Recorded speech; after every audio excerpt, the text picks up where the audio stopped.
Hello friends, welcome to SS coaching centre. मैं हूं सनी सिंह और मैं आज आपको जोड़ रहा हूं कैश फ्लो से। नए चैप्टर कैश फ्लो नए एनर्जी के साथ। पहले बेस दूंगा थ्योरी के साथ, तब जाकर के मैं आपको क्वेश्चन पे लेके आऊँगा। क्वेश्चन से पहले मैं फार्मूला को समझाऊंगा कि किस जगह पे कौन से फार्मूले का यूज करेंगे, कैसे क्वेश्चन सॉल्व होगा। ये पूरे विश्व के लिए चैप्टर है। जितने भी प्राइवेट से लेकर के सरकारी, प्राइवेट से लेकर के गवर्नमेंट सेक्टर तक के जितने भी बिजनेसमैन हैं, सभी के द्वारा यह यूज किया जाता है। चैप्टर का नाम है कैश फ्लो। कैश फ्लो रोकड़ प्रवाह विवरण, इसका बोला जाता है कैश फ्लो स्टेटमेंट। हिंदी होता है इसका रोकड़ प्रवाह विवरण। आज थ्योरी क्लास है आपका और कैश फ्लो के पहले पार्ट में आपका स्वागत है, मोस्ट वेलकम। तो आप आज जानेंगे कि कैश फ्लो क्या है। कैश फ्लो होता क्या है? कैश अतब फ्लो, यानी कैश का आदान प्रदान। फ्लो मैंने बहाना होता है ना जी, तो आदान प्रदान समझिए ना। कैश फ्लो का मतलब होता है कैश का आदान प्रदान, कैश का मैनेजमेंट। उधार से कोई मतलब नहीं है। सबसे पहले दिमाग में गांठ बांध के रख लीजिए कि इसमें उधार की कोनो बतिये नहीं है। जो बात है वो सब कैश का है, नगद का है। तो हम लोग कैश फ्लो कहते किसे हैं? ऐसा विवरण भी होना चाहिए। तो ऐसा विवरण जिससे एक निश्चित समय के अंदर के, मतलब एक समय सीमा निर्धारित, 1 साल, 6 महीना, 3 महीना, 9 महीना, जो भी हो, एक निश्चित समय के अंतर्गत व्यवसाय में होने वाले नगद अंतर्वाह एवं बहिर्वाह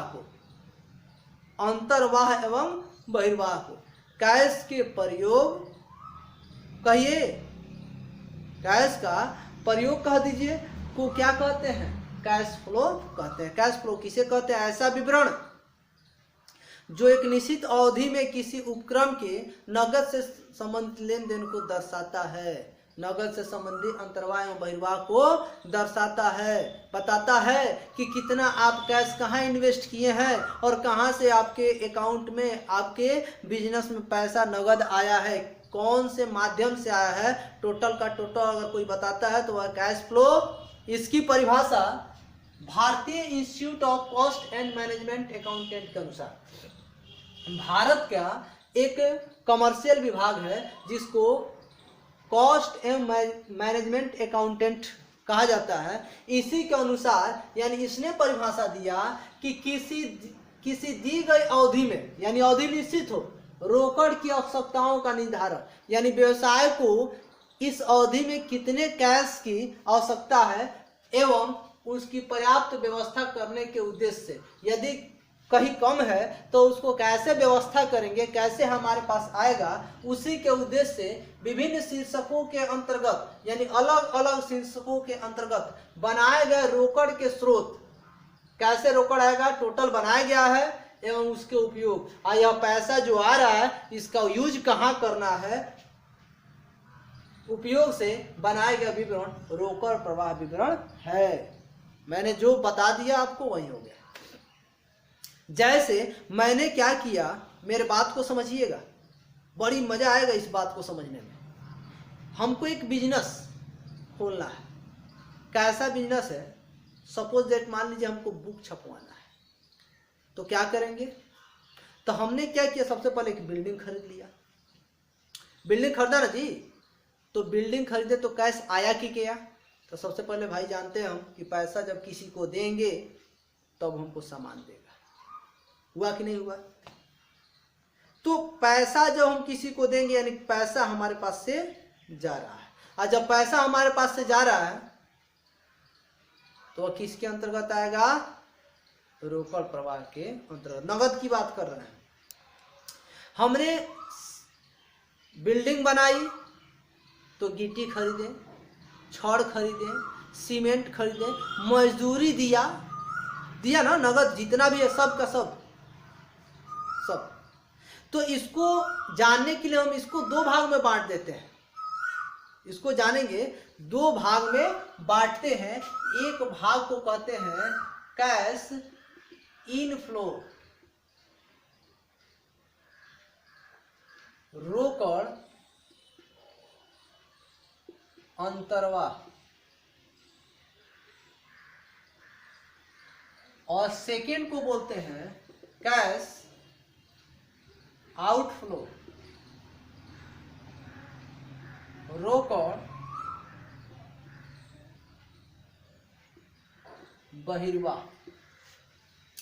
तो यही इनफ्लो क्या है, आउटफ्लो है। कैश इनफ्लो किसे कहते हैं, तो व्यवसाय में किसी भी तरह से किसी भी मद से पैसा जब आता है उसको कैश इनफ्लो कहा जाता है। जैसे उत्पादित माल को बेच दिए, एक कॉपी बेच दिया, एक किताब बेच दिया, मैंने क्या किया कि एक पेन बेच दिया, बेंच बेच दिया, फर्नीचर वगैरह बेच दिया, बिल्डिंग बेच दिया, होता है ना जी। तो जब हम बेचते हैं तो पैसा आता है, यदि नगद बेचते हैं तो जो पैसा किसी माध्यम से आता है वह हो जाता है कैश इनफ्लो। आउटफ्लो, अब खरीद रहे हैं, किताब खरीदे तो पैसा दिए, कॉपी खरीदे तो पैसा दिए, उल्टा समझ लीजिए इसका, बिल्डिंग खरीदे तो पैसा दिए, लैंड खरीदे तो पैसा दिए, जितना भी चीज़ खरीदे, रॉ मटेरियल खरीदे तो पैसा दिए। तो इन सभी के लिए जब हम पैसा पेड करते हैं तो पैसा जाता है, और जो पैसा जाता है तो उसे कैश आउटफ्लो कहा जाता है। ओके, कहीं दिक्कत नहीं है, हमको समझ में आ रही है बात, समझ में आएगा क्यों नहीं। एक मद है कि क्या क्या किस में जाएगा, आपको समझ में आ गया होगा, हमको आशा है किसी प्रकार का आपको कोई दिक्कत नहीं हुआ। और हम जानते हैं रोकड़ यानी कैश इक्विवेलेंट को, यानी रोकड़ के तुल्य, यानी रोकड़ के समान। रोकड़ के तुल्य का मतलब क्या होता है, रोकड़ के समान। क्या क्या रोकड़ के समान है, इसका मतलब कैश एंड कैश इक्विवेलेंट, इसका मतलब होता है रोकड़ और रोकड़ के समान, रोकड़ के तुल्य कौन कौन सी चीजें आती हैं। तो सबसे पहले रोकड़ के तुल्य क्या है, क्या हो सकता है, चेक ले लीजिए, चेक तुरंत बच जाएगा ना जी, तुरंत रोकड़ के तुल्य है। यह रोकड़ की तरह है, हाथ में पैसा है, रोकड़ के समान रोकड़ ही है। बैंक में पैसा है, तुरंत जब चाहेंगे तब एटीएम से निकाल लेंगे, वो भी है। यानी ऐसी चीज जो जब चाहे तब वह उसे नकदी में भजा सके, नकदी में चेंज कर सके, वही कैश इक्विवेलेंट होता है। उसमें क्या किया जाता है, हम इसको देख लेते हैं। इसका पॉइंट दिया हुआ है, हमने 7 पॉइंट लिखा है इससे संबंधित, आप इसको याद कर लीजिएगा। अगर याद कर लेते हैं तो निश्चित रूप से आपका क्वेश्चन आगे चल करके बड़ा ही आसान हो जाएगा कैश फ्लो में। वैसे कैश फ्लो बहुत ही इंपॉर्टेंट चैप्टर है एग्जाम के लिए। यहाँ तक जानिए इंटर सेकेंड ईयर, बीकॉम में भी ये चैप्टर है, सीपीटी में भी यह चैप्टर है, सीए की जब आप स्टडी करने जाएंगे उसमें भी यह चैप्टर है। तो इस चैप्टर को एकदम बखूबी पढ़ना है। तो cash in hand, cash at bank, current investment जो भी हो, ट्रेजरी बिल है, कमर्शियल पेपर है, शॉर्ट टर्म सिक्योरिटी है, मार्केटेबल सिक्योरिटी है, ये जितने भी मद है ये टोटल के टोटल रोकड़ के तुल्य है, यानी रोकड़ के समान है। तो यह थ्योरी था आपका। अब हम जान लेते हैं कि रोकड़ प्रवाह विवरण का उद्देश्य क्या है। रोकड़ प्रवाह विवरण के क्या उद्देश्य हो सकते हैं, इसी को हम लोग जानेंगे। कैसे रोकड़ प्रवाह बढ़ाने का मूल उद्देश्य क्या होता है कि रोकड़ के स्रोत और रोकड़ के प्रयोग, यानी रोकड़ प्रवाह विवरण का फर्स्ट जो फीचर होता है वह क्या होता है कि कैश इनफ्लो और कैश आउटफ्लो का पता होना चाहिए, यानी रोकड़ के स्रोतों और रोकड़ के प्रयोगों का पता होना चाहिए। यदि आप पता करते हैं तभी तो बिजनेस की कंडीशन को पता कर पाएंगे कि हमारा बिजनेस क्या आउटफ्लो ज़्यादा कर रहा है कि इनफ्लो ज़्यादा कर रहा है। इनफ्लो ज़्यादा है तो बेटर है, आउटफ्लो ज़्यादा है तो भी बेटर है। अभी कैसे, ज़्यादा सामान खरीदिएगा तो आउटफ्लो होगा, ज़्यादा सामान बेचिएगा तो इनफ्लो होगा। दोनों मैनेजमेंट लेकर चलना पड़ता है, तो तब पता चलेगा ना। तो पहला उद्देश्य क्या होता है कि रोकड़ प्रवाह विवरण के आधार पर कैश इनफ्लो और कैश आउटफ्लो का पता चलता है। दूसरा क्या होता है कि दो स्थितियों, दो का, जैसे मान लीजिए 2010-11 है, फिर 2012-13 है, तो 2 साल अलग अलग हमने कैश फ्लो के लिए एक चिट्ठा बनाया, अलग अलग चिट्ठा बना करके, चिट्ठा मतलब बैलेंस शीट बनाया, और बैलेंस शीट बनाने के बाद दोनों को मैच किए कि पिछले साल मेरा ग्राफ क्या था, इस साल मेरा ग्राफ क्या है। तो ग्राफ को पता करने के लिए 2 अवधियों के चिट्ठों के, ठीक है ना, रोकड़ तुल्य बातों का अध्ययन करने में कैश फ्लो बड़ा ही विशेष महत्व रखता है। विभिन्न निवेश संबंधी परिणामों में रोकड़ प्रवाह विवरण का बहुत ही महत्वपूर्ण योगदान रहता है। क्यों?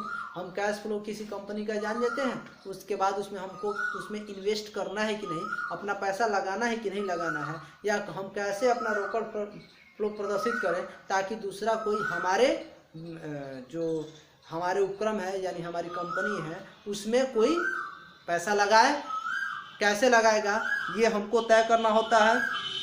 कंपनियों की वित्तीय स्थिति का कुशल प्रबंधन का ज्ञान होता है। यदि मैनेजमेंट सही है तो हमारा इनफ्लो आउटफ्लो एकदम सही चलेगा, यदि मैनेजमेंट सही नहीं है तो ना इनफ्लो सही होगा ना आउटफ्लो सही होगा। इसलिए रोकड़ प्रवाह विवरण से मैनेजमेंट का भी पता चलता है।